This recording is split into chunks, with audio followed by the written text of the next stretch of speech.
Hi everyone, welcome back to my channel. My name is Alicia Ewbank. I'm a realtor here in Washington State, and today I'm going to talk to you guys about open houses. So first of all, I do quite a bit of open houses. You're welcome to stop by if you see my signs out. I love hearing from people in the neighborhood, and I really am there to be a resource to you. I have loads of information and I'm always happy to share, as well as try and get the house that I have open sold. So for starters, when entering open houses, there is typically a sign that says, please remove your shoes. It is not asking, it is expecting of all visitors to remove your shoes. If there are booties, you're welcome to use those on top of your shoes. We just don't want outside dirt to be coming into other people's homes. So as a courtesy to the homeowners that are currently selling their home and have graciously opened it to the public for the amount of time that it is up for sale, if you go to an open and they're asking for your shoes to be removed or to be covered, please do so. The agents do not have to allow you in. You could go back and talk to your agents about seeing it on a private viewing. But as for an open house, you do need to abide by the rules. And that might be that you need to remove your shoes. Also, pets. Please do not bring your pets in to an open house. This is somebody else's home. Again, you're letting in dirt and dander into someone else's home. If you need to bring a pet with, and it's not a service dog, meaning it is not licensed IC dog, please consider making a private appointment where the homeowner has approved your viewing. I've had a lot of people try and bring their pets in, and it's not a good fit. There's too many people in the home. I'm not against you bringing your animals. It's just they are not the human. They are not making the choice for you to purchase that home. And other people might be allergic to them.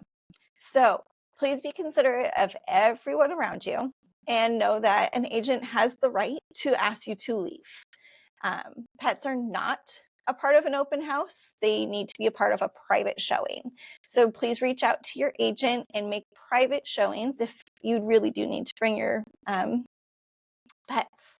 Same with kids. There are some homes that have asked that not children, and I hate saying that, but they don't want children running around. You do have to be with your child at all times. You cannot let your children run around the home unsupervised.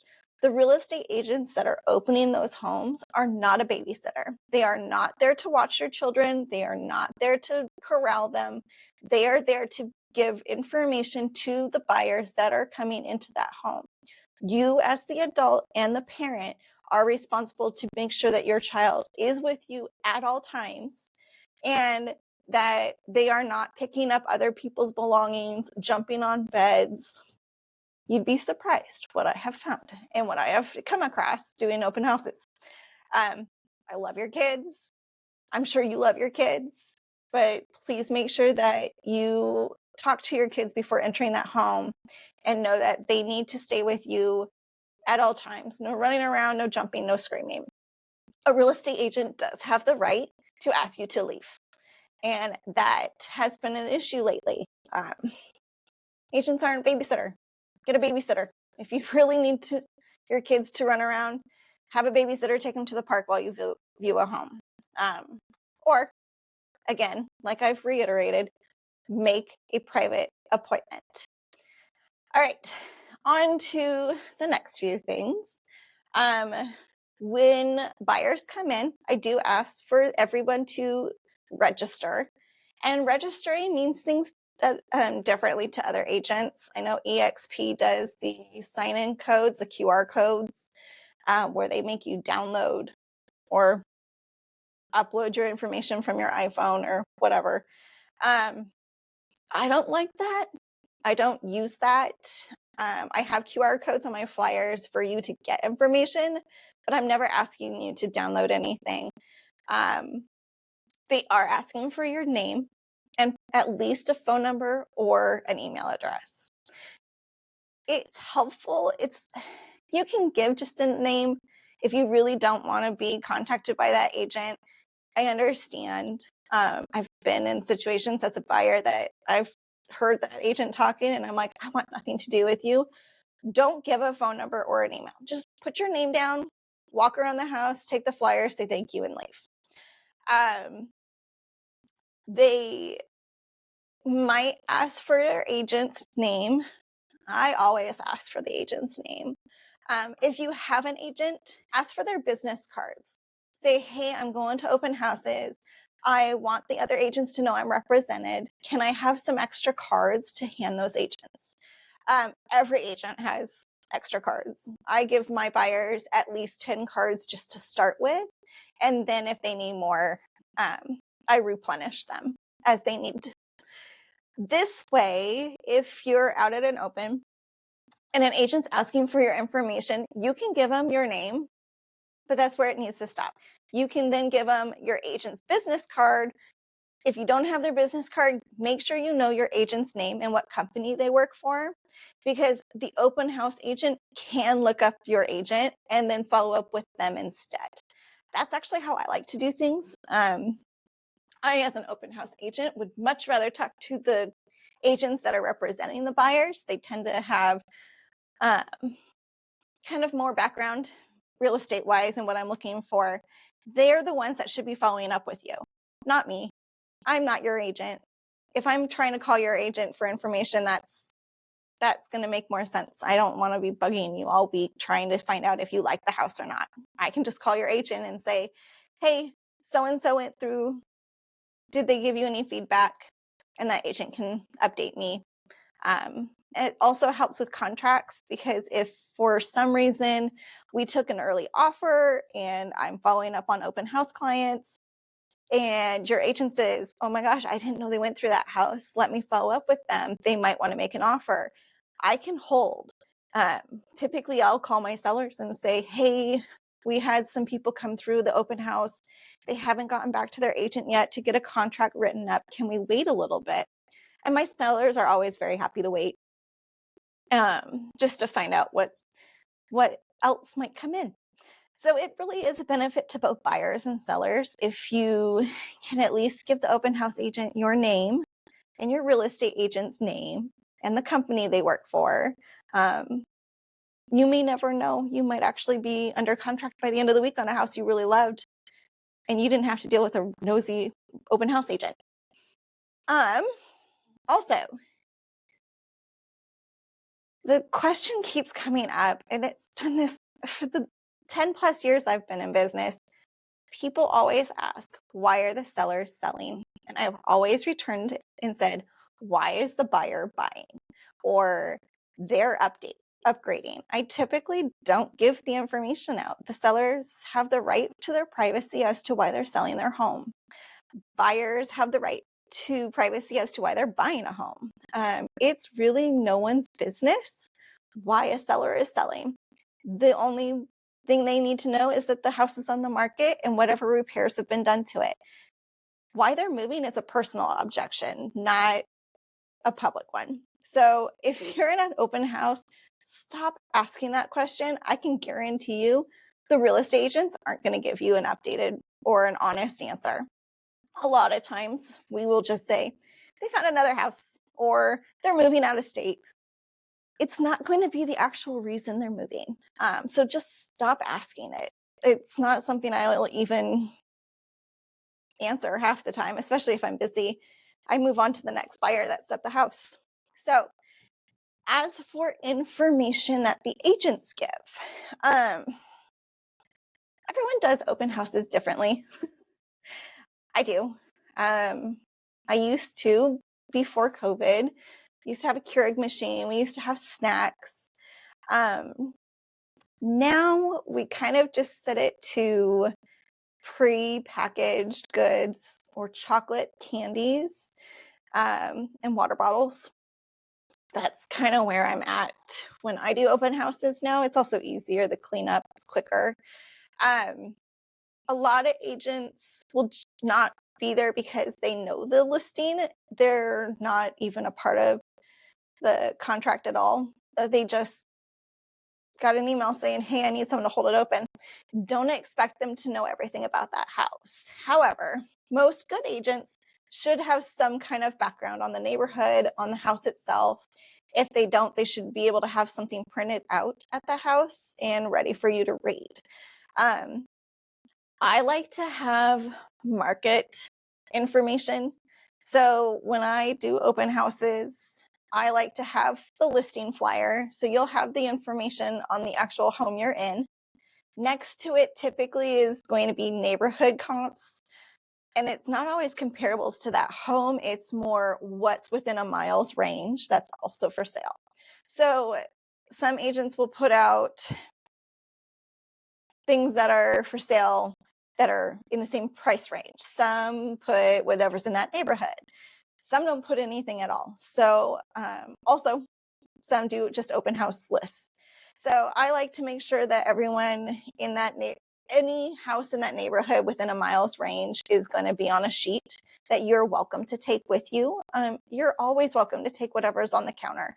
We print it out for you to have. It is free, it is available, and it's right at your fingertips. You don't have to go searching your apps and your phone and calling your real estate agent.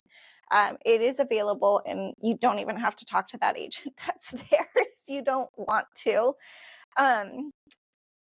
That I was trying to think. That's kind of the most that most real estate agents will give.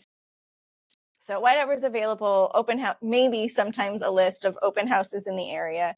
I was doing that, but I do later open houses, and so it doesn't always work out. I will refer buyers to other open houses in the neighborhoods if I know of them. Sometimes I print them out if they match up with my open house. But you're welcome to take whatever flyers they have printed. There should always be lending information at an open house. So if you're a buyer who just happened to see an open house sign and walked in and hasn't even started their journey, those agents are there to answer your questions. They're there to help guide you in the right direction. They know lenders. They should have a lender card, if not a lender flyer. If not, maybe just talk to them and see what's going on as to where they are in their business. They might not be looking for clients or work with buyers at all. So just be open-minded to the fact that not every agent does open houses the same way. You're never going to get the same information or resources that you are at any other open house. Like I said, my open houses are a lot more informational focused. I try to give as much as I can in a printed out form so you can just grab and go if you don't want to talk to me. My information is on the forms. So if you do need to at a later point reach out to me, which I've had people do, especially when open houses are really busy, take the information given, call the agent later.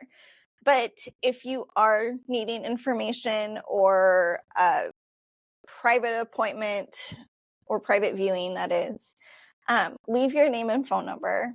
That way I or whatever agent is at that open house can give you a call back within the next business day. Typically it's Monday, like I said. So if you're going in on an open house on Friday night or Saturday, you probably aren't going to hear from that agent until Monday. There are some agents that will call Sunday. It just depends on their business load. Everyone's different, just like you and I. So that was most of what I needed to make sure everyone hears. Open houses are few and far between right now. There's barely any. So if you do come across them, go see them. It's great to hear what other people are talking about. And sometimes you can hear what the agents are saying without ever actually communicating. So if you want nothing to do with the agent that's there, at least you're overhearing the information they're giving somebody else. Also, it's a great way to find an agent. So if you are considering selling your home or considering buying a new home, go out and meet those agents. See how they work in an open environment. where they're not feeling like they need to, pressure you into anything. Just ask them about generalized things. You don't even have to ask them about the house. They should be able to talk to you and willing to talk to you. You kind of get a vibe of who they are. So if you're looking for an agent, I always say that's one way to meet them. There's other ways. You should be able to call offices or like YouTube, like what you're on right now. But open houses are the most less stressful, least confrontational way of meeting people in the business if you need assistance. I hope the information that I have given you is helpful. I hope you guys don't feel offended by the information I have given. There are just some things that have been going on with buyers and sellers and rules that haven't been followed lately. So I just wanted to put it out there that, hey, we're all human, but we are walking into other people's homes. So please be considerate and kind. And make sure you use that agent to whatever resource needed. That agent's there to give you everything you need or as little as you need. The other thing is most agents should be asking if you are represented. If you are, they are not entitled to give you any information. You really do need to go back to your agent. With the whole information with contracts and things, if they don't have a signed contract with you, they are not obligated to give you any information that is not already publicly known. So if you are asking about contracts and timelines and what the sellers are looking for, they aren't going to give that to you, and they shouldn't. That is not what they're there for. If you want personalized information on purchasing or selling, you do need to make an appointment with an agent and sit down with them personally. With that said, if you are in the market or looking to get into the market and you would like some information or you'd like to make an appointment, please reach out to me. My phone number's up there. It's also in the comments. So have a good afternoon. And if you're out looking at open houses and you see my name, stop by and say hi. As for the rest of the day, have a great afternoon.